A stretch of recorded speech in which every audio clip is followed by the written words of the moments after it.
স্বর্গে সঞ্জয়বাবু স্বর্গে একটা অসুবিধা আছে, সেটা হচ্ছে কি যে যেই পরিমাণ আপনার ক্ষুধা লাগবে স্বর্গের দেবতারা এই পরিমাণ আপনাকে খেতে দেবে না। ওখানে সুন্দর সুন্দর পাকা ফল আছে, কিন্তু গাছের ডাল থেকে ছুটে আপনি খেতে পারবেন না।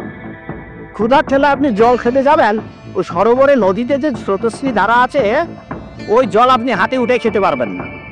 তো ওখানে যারা স্থায়ী দেবতা আছে ওরা যা খাইতে দেবে আপনার তাই খেতে হবে, ফলে স্বর্গ শান্তি নেই। আমার এখানে অনেকগুলো গ্রন্থ আছে, এই গ্রন্থের একটা গ্রন্থে লেখা আছে যে স্বর্গের শান্তি নেই, স্বর্গে শান্তি পাবেন না। এক, ওখানে 18 বছরের যুবক হবেন, জন্মাবেন, রোগগ্রস্ত হবেন, তারপর অবশেষে 10,000 যেদিন পূর্ণ হবে তখন আপনার এই গলের মালাটা শুকিয়ে যাবে, গলের মালাটা আপনার গলা থেকে ছিঁড়ে যাবে। সঞ্জয় বাবু, দীপক বাবু, 10,000 বছর পূর্ণ হলে আবার স্বর্গেতে মারা গেল। সর্বপ্রথম যে খাবারটা জান্নাতীরা যেটা খাবে এটা হচ্ছে মাছের ভুনা কলিজা। মাছের ভুনা কলিজা, সুবহানাল্লাহ পড়েন।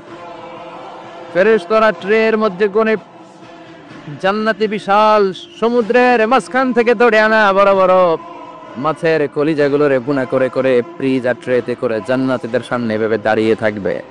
জান্নাতীরা ওখান থেকে মনের মতো খেতে শুরু করবে। এই টুকুস দেখা ফেরেশতারা বলবে আস্তে আস্তে খান, ঘাপুস গুপুস একটু কম করেন, সামনে আরো আছে আইটেম, আরো আছে। বিশাল বড় বানকিউ ফলের ভেতরে এই পার্টিগুলো হবে, বারবিকিউ পার্টি, কাবাব পার্টি, ডিনার পার্টি।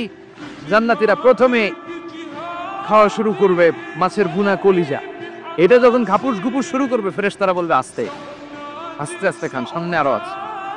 লা মাকতুআতি ওয়ালা মামনুআ, শেষ হবে না।